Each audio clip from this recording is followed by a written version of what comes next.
Berbekalkan ruang fiskal yang ada ini, keutamaan bajet 2023 akan tertumpu kepada usaha melindungi kebajikan rakyat. Jabatan Kebajikan Masyarakat telah menyediakan pelbagai bantuan bulanan pada golongan miskin seperti bantuan warga emas, bantuan kanak-kanak serta bantuan penjagaan OKU dan pesakit kronik terlantar.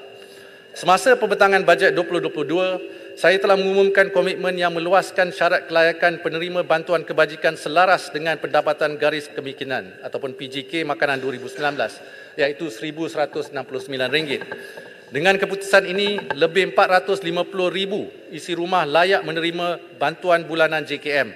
Nasib golongan susah telah diberi keutamaan khusus dengan peruntukan RM2.5 bilion bagi tahun 2023 iaitu peningkatan signifikan berbanding RM1.5 bilion pada tahun 2020.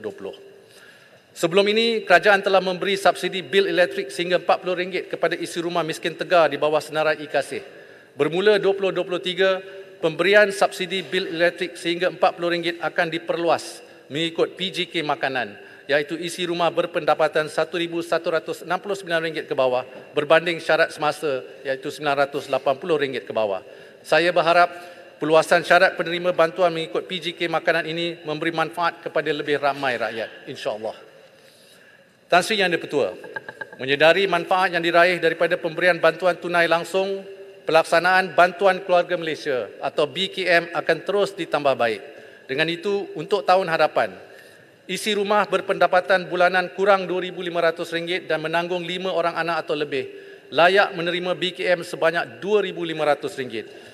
Ini ialah kategori baru sebagai usaha kerajaan meringankan beban keluarga yang menyara ramai anak. Bagi isi rumah sehingga 4 orang anak pula akan layak menerima BKM antara RM1,000 hingga RM2,000.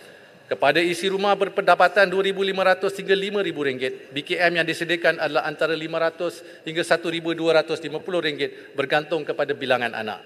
Kepada warga emas tiada pasangan serta golongan bujang pula, mereka akan terus menerima BKM masing-masing sebanyak RM600 dan RM350 bergantung kepada had pendapatan tertentu. Tahun 2023, bantuan tambahan RM500 kepada ibu atau bapa tunggal yang mempunyai anak tanggungan akan diteruskan. Ini bermakna ibu atau bapa tunggal layak menerima bantuan maksimum sehingga RM3,000. Kadar BKM maksimum ini meningkat berbanding RM2,500 tahun ini. Misalnya, pasangan Firdaus dan Nur Aliza dari Pasir Gudang yang mempunyai 5 orang cahaya mata telah menerima BKM sebanyak RM2,000 tahun ini. Tahun hadapan mereka layak menerima BKM RM2,500. Dan Ling Mi Hun pula, seorang ibu tunggal dari Sitiawan yang membesarkan 3 orang anak, mendapat BKM RM1,300 tahun ini dan layak menerima RM1,500 pada tahun 2023. Bantuan Keluarga Malaysia 2023 akan memberi manfaat kepada 8.7 juta penerima, peruntukannya RM7.8 bilion. BKM 2023 ialah bantuan komprehensif yang ditambah baik dengan ketara jika dibandingkan bantuan sarana hidup 2020 dengan 5 juta penerima dan peruntukan RM5 bilion. Atas keprihatinan kerajaan kepada golongan susah dan B40, bantuan tunai di bawah JKM dan BKM untuk tahun 2023 akan melebihi RM10 bilion. Diharap bantuan ini dapat menghela nafas lega para penerima dan digunakan sebaiknya mengikut keperluan masing-masing. Mengambil ibrah firman Allah Subhanahu Wa Taala dalam surat Ar-Ra'd ayat 11, sesungguhnya Allah tidak akan mengubah nasib sesuatu kaum melainkan kaum itu sendiri yang mengubah apa yang ada pada diri mereka.